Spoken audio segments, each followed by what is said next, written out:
ते अखंडपणे करणं हे एवढं सोपं नाही आहे. तरी पण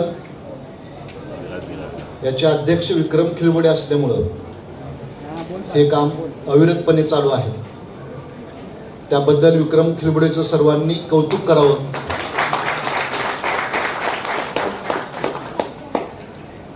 आणि काय आहे की आमच्यामध्ये एक म्हण आहे, एखाद्याचा करेक्ट कार्यक्रम करायचा असेल किंवा एखादा फार पुढे चाललाय बिझनेसमध्ये तर त्याला एखादी मोठी ट्रक घेऊन द्यावी म्हणजे त्यांचा कार्यक्रम होतो. तर कुठे गेले आमच्या मॅडम? तर ते काय झाले, नगरसेवक झाल्यावर त्यांना पार्टी दिलेली नाही दादा, तर आज नक्की देतो. त्यांनी माझा कार्यक्रम करायचा ठरवलेला आहे. भाजपमध्ये असं काही चालत नाही. थोडे दिवस झाले गेलो, परंतु भाजपची बरीच माहिती आणि अभ्यास केलेला आहे. भाजपमध्ये जर असं आमदारकी द्या म्हणलं, नगरसेवक द्या म्हणलं, 100% त्याचा पत्ता कट झालेला असतो. याची माहिती मला असल्यामुळं तुम्हाला नक्कीच आज पार्टी देण्यात येईल. गृहनिर्माणचा प्रश्न असेल किंवा पत्रकारांचे इतर प्रश्न असतील, हे सरकार आहे आणि मुख्यमंत्री देवाभाऊ आहेत, तोपर्यंत आपल्याला चिंता करण्याचे कारण नाही. 100% आपलं काम होईल याची ग्वाही मी महाराष्ट्र राज्य मराठी पत्रकार संघाचा प्रदेश अध्यक्ष म्हणून देतो.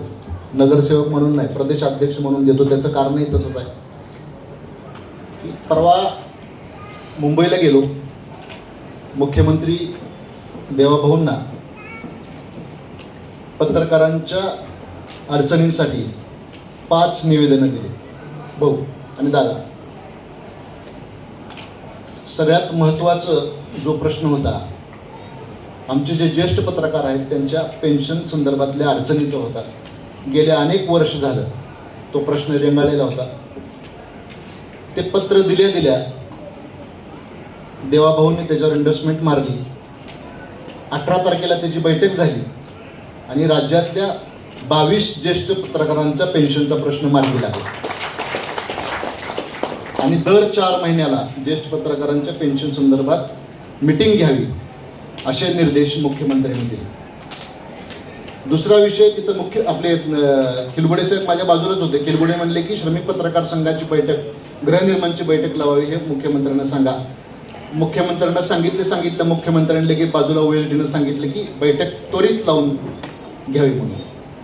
तिसरा विषय आमच्या एका पत्रकाराचा होता, त्याच्यावर एक गुन्हा दाखल झाला होता, त्याचं नाव घेत नाही, तर त्याचाही फेर तपास करावा.